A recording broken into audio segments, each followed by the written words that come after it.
Nah, tapi kalau dari Kak Levi sendiri, kesan pertamanya dari Kakak apa nih ketika ngelihat langsung kondisi Pak Bangun? Mungkin Kak Levi bisa kasih kayak first impression Kakak deh soal kondisi Pak Bangun. Seperti kamu lihat sendiri, dia hidup sendiri, harus mengurus anak-anaknya dengan kondisi seperti itu. Cukup memprihatinkan lah dari aku sendiri waktu pertama kali melihat, dan kondisi lingkungan rumahnya juga ya, yang bisa kamu lihat juga.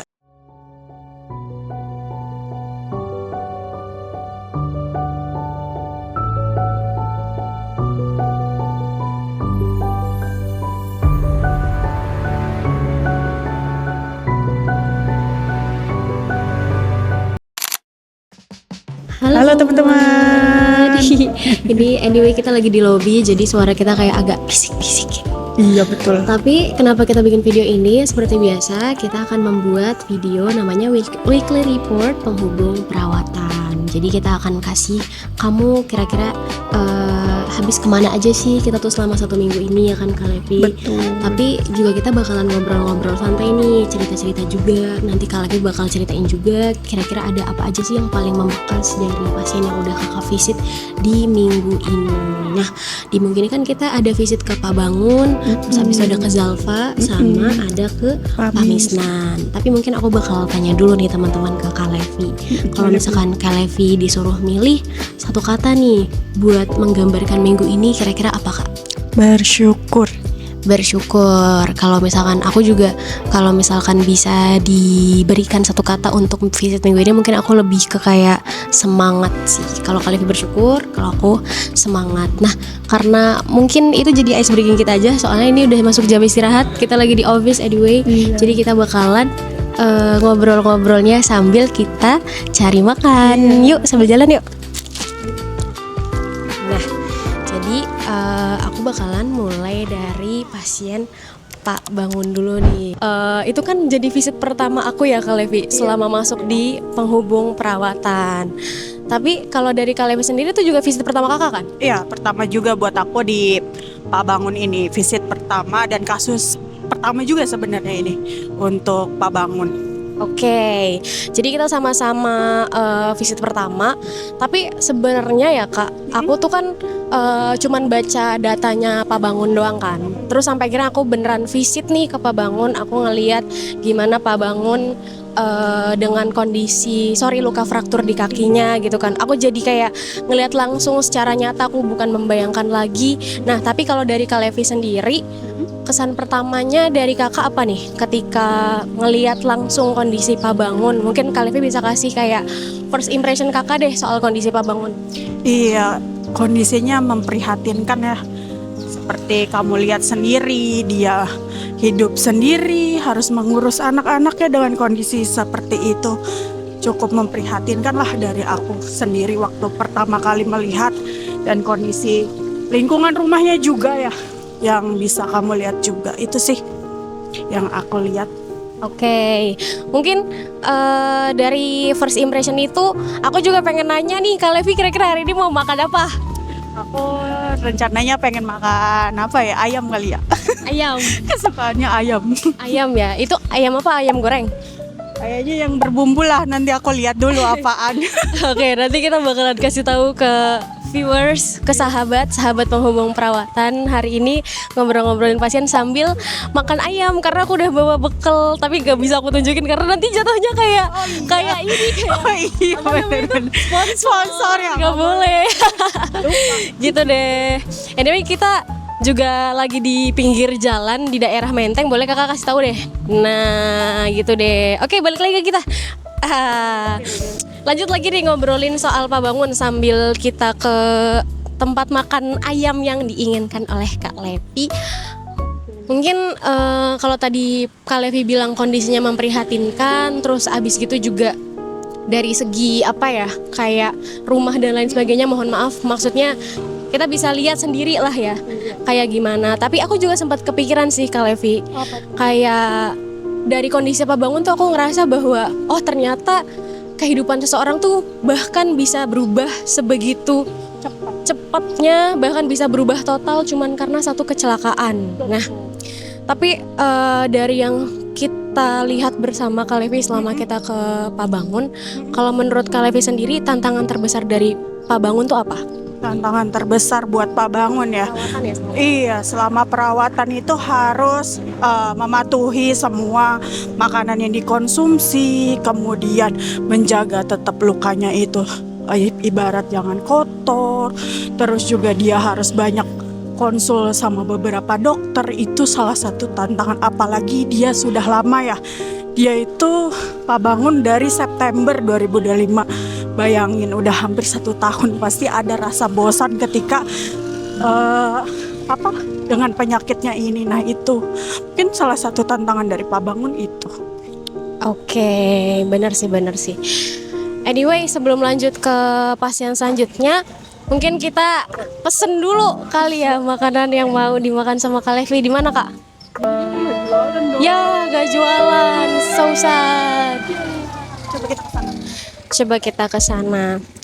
Ya mungkin bisa lanjut lagi ngomongin soal Pak Bangun ya. Cuman kalau dari aku sendiri emang kurang lebih sama sih ya. Karena dari visit pertama juga kita sama-sama lihat kondisi dari Pak Bangun. Mungkin kalau aku sendiri lebih ke berdoa aja sih. Kayak semoga proses pemulihannya Pak Bangun tuh bisa cepet gitu lah dan terus berjalan. Nah di sini ada apa nih, gado-gado, ada gado-gado. Oke, jadi kita bakalan lanjut ngobrol pasien selanjutnya sambil kita makan gado-gado. Ini gado-gado di Penteng. Kita lihat ya. Ini Kak Levi baru pertama kali beli di sini. Nah, baru pertama kali nyoba. Coba kamu kasih tahu gerobaknya. Mungkin kita lanjut ngomongin pasien yang kedua. Pasien yang kedua itu ada Zalfa. Boleh tolong mic-nya Kak dipegangin? Pasien yang kedua itu ada Zalfa. Nah, tapi di pasien yang kedua ini aku tuh belum sempet visit. Iya.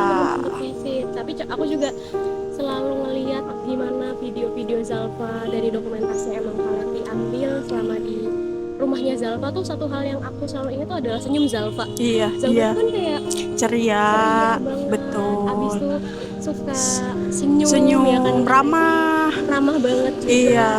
Nah, tapi kalau misalkan dari Kak Levi sendiri melihat gimana si Zalfa, kira-kira boleh nggak sih untuk penonton nih tahu juga gitu kayak kondisi Zalfa seperti apa, perkembangannya gimana Kak Levi? Boleh banget nih. Zalfa itu kan memang dari lahir dia sudah terkena CV ya, atau cerebral palsy. Jadi memang sudah membersamai kita nih di penghubung perawatan udah ada 3 bulan lebih gitu ya.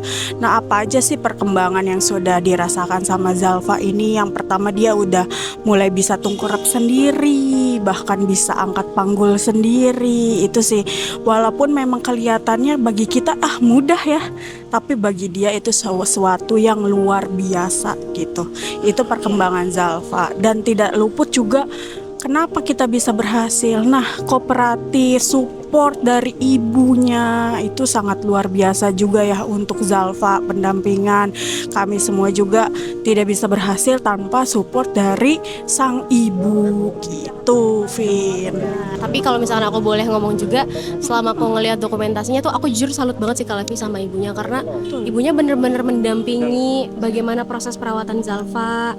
Terus kayak dari Zalfanya sendiri juga yang dari Kak Levi bilang kooperatif, keluarganya pun kooperatif. Jadi selama masa perawatan menurut aku, selama aku lihat dokumentasinya kayak ya bisa dilihat kayak seneng gitu. Kita sebagai orang yang emang ikut mendampingi tuh bener-bener ngerasa happy banget. Cuman kalau dari Kak Levi sendiri, perkembangan apa yang paling bikin seneng ketika merawat Zalfa? Satu momen itu ada nggak Kak? Satu momen dia itu sama sekali ya belum pernah ke rumah sakit gitu kan. Nah itu pertama kalinya kita bawa Zalfa ke rumah sakit, dan orang tuanya itu baru pertama kali juga ngerasain rumah sakit, ke perawatan pelayanan medis lah. Di situ mereka akhirnya senang, oh ini ya ternyata bener ya, karena pertama kali mereka itu punya momen yang kurang enak gitu, Vin, waktu dia bawa ke rumah sakit sendiri. Tapi kita yang bawa, mereka terharu sampai nangis di situ. Dapat loh dokter yang memang baik gitu, menjelaskan dengan detail. Itu sih momen yang paling aku saksikan, yang paling mendalam gitu, yang aku rasain gitu. Oke, berarti mungkin kadang tuh kalau aku bisa nangkep ya, hal kecil bagi kita tuh berarti belum tentu juga hal kecil bagi mereka gitu. Iya, Karena betul. ketika momen dibawa ke rumah sakit itu bisa jadi hal yang besar dan mereka kayak bersyukur banget ya dengan adanya penghubung perawatan ini. Aku setuju banget sih, dan maksudnya ngelihat gimana Zalfa, mungkin aku juga sama halnya kayak Pak Bangun, semoga setiap perawatan tuh bisa memberikan dampak positif ya buat pasien, buat keluarganya juga yang emang turut serta mendampingi, terutama untuk Zalfa ini. Iya, itu sih. Terus mungkin satu lagi nih Kak yang akan kita bahas pasien recap di minggu ini, pasien di weekly recap minggu ini itu ada, kalau misalkan yang kita sering lihat di story Instagram atau mungkin di reels Instagram kan itu ada Pamisdan ya. Iya, benar. Ada Pamisdan itu kayak sering banget kita lihat update-nya. Nah, aku lihat update terakhirnya Pamisdan juga terakhir tuh udah bisa jalan kan ya Kak? Wah, udah bisa jalan. Udah bisa jalan. Mungkin Kak Levi bisa sharing sedikit perkembangan dari Pamisdan gimana? Oke, nah untuk Pamisnan ini beliau tuh sakit diabetes mellitus ya. Nah, udah diamputasi juga kakinya. Nah, alhamdulillah Pamisnan ini udah bisa cari nafkah kembali, Vi. Oh, iya, Dia Kak? udah bisa ngojek lagi. Wah. Iya. Nah, ini perjalanannya cukup panjang ya. 30 kali kita rawat luka kakinya itu per 3 hari, bayangin. Dia itu udah menderita diabetes itu di Agustus 2025, udah 1 tahun lebih juga tuh untuk Pamisnan. Tapi yang paling saya yang saya bikin terharu adalah beliau bisa kembali mencari nafkah, bisa kumpul lagi bersama keluarga, teman terdekat. Itu sih akhirnya ada impact yang mereka rasakan secara langsung gitu, Vin. Oke, berarti emang ada hal-hal yang emang Kak Levi lihat tuh perkembangannya cukup pesat ya, dari yang emang mungkin belum bisa ngojek akhirnya bisa ngojek lagi, itu yang mungkin di highlight karena pada akhirnya Pamisnan bisa kembali menafkahi keluarganya kan ya Kak. Nah, sambil kita ngomongin soal pekerjaan gitu, di sini pekerjaan kita juga salah satunya kan untuk membuat mereka tuh bisa terus merasa didampingi ya. Ibaratnya kita menemani perjalanan mereka dan lain-lain, tapi jangan lupa juga karena sekarang aku lagi mendampingi Kak Levi beli gado-gado. Bener. Sampai lupa sambil Iya. kita pesen dulu deh. Kita mau pesen gado-gado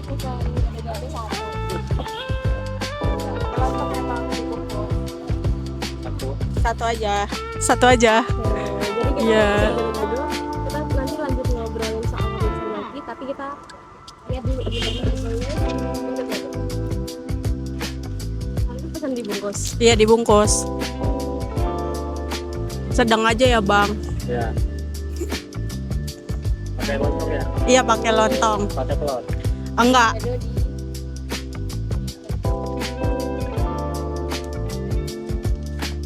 Nih kita pertama kali aku cobain juga gado-gadonya. Hehehe. Iya. masuk vlog, gado-gado masuk vlog. Oke, Kak Levi, aku pengen tanya lagi juga deh sambil nunggu kamu bikinnya dibuat. Bang, gado-gado udah dibuat kan? Ini. Oke, makasih. Oke. Nunggu gado-gado dibuat. Enggak. Sambil gado-gado dibuat, aku mau tanya ke Kak Levi nih. Dari Kak Levi sendiri, selama mendampingi Pamisnan, kira-kira ada nggak sih kayak momen yang bikin Kak Levi tuh terharu selama mendampingi Pamisnan? Momen yang bikin terharu apa? Iya, momen yang paling terharu itu ketika lukanya berangsur pulih sih. Di situ Pamisnan akhirnya gimana ya? Mereka mungkin dia juga terharu kali ya ngelihat perjuangan kita bareng-bareng ke rumahnya. Rumahnya kan lumayan dikatakan kurang bagus lah gitu ya. Jadi kalau misalkan hujan itu tetap ngikutin arus hujan tuh rumahnya. Jadi kita bener-bener perjuangan di situ ya untuk ngerawat lukanya Pamisnan yang sampai akhirnya pulih. Dia akhirnya netesin tuh air mata gitu. Itu sih yang bikin saya, wah Pak, ini kita nggak sia-sia ya, Bapak ngikutin kita, ngikutin anjuran dari kita, edukasi kita. Bener-bener hasilnya nyata, impactnya ada. Itu sih yang akhirnya mereka juga mungkin yang aku katakan tadi bersyukur banget gitu. Mereka juga akhirnya bilang bersyukur ketemu sama kita gitu. Itu sih momen dimana aku ketemu sama Pamisnan. Oke, sebenarnya kalau misalkan aku sendiri meskipun nggak ikut visit langsung, tapi mendengarkan bagaimana Kak Levi bercerita gitu ya soal 3 pasien yang emang kita rangkum di weekly recap ini, aku bener-bener bisa membayangkan sih Kak.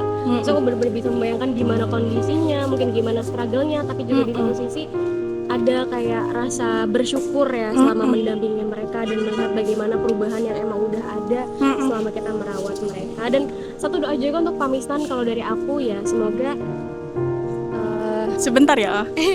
Sebentar ya. Jadi mungkin kalau dari aku, sahabat, mungkin doa untuk Pamisnan, semoga Pamisnan juga lekas sembuh.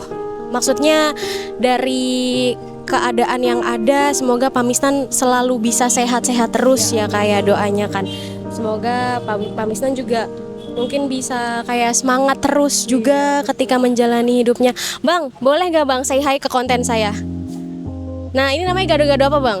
Gado-gado Komala. Gado-gado apa? Komala. Komala. Nah, ini tuh sambil kita ngomongin soal weekly recap juga, ada satu gado-gado di dekat kantor kita. Itu di daerah Menteng, namanya gado-gado Komala.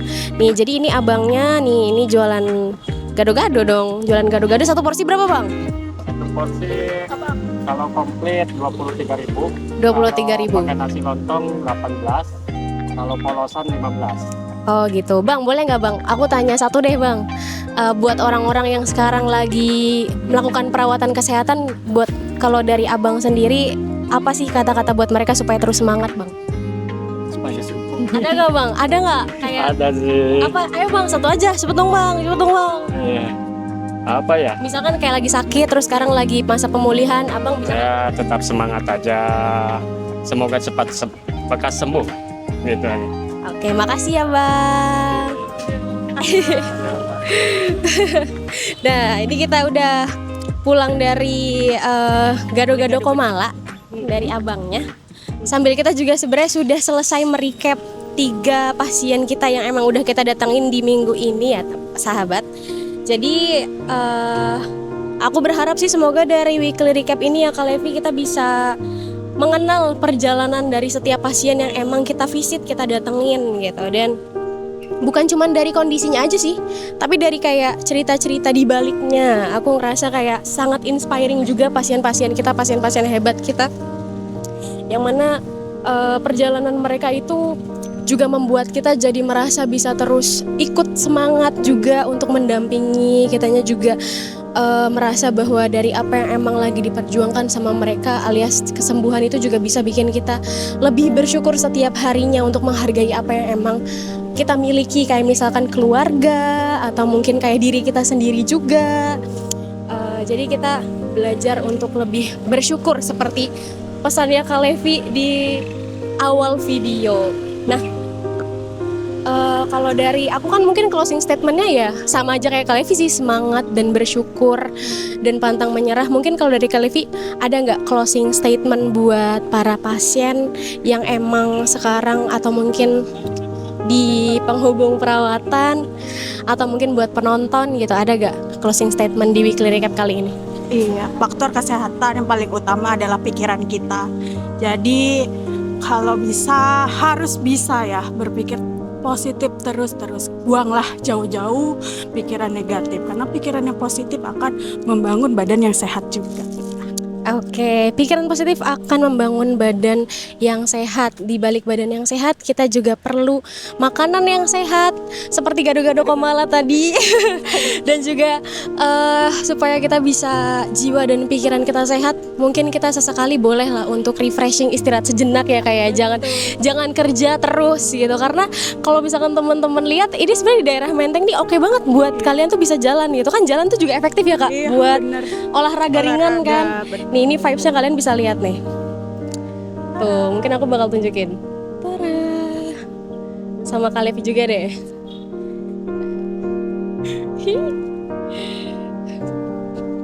Oke, jadi mungkin itu sih weekly recap kita di minggu ini. Kita bakal ketemu lagi di weekly recap di minggu depan dan selanjutnya ya Kak Levi ya. Mungkin kita karena mau makan juga, jadi let's say goodbye. Bye. Dadah.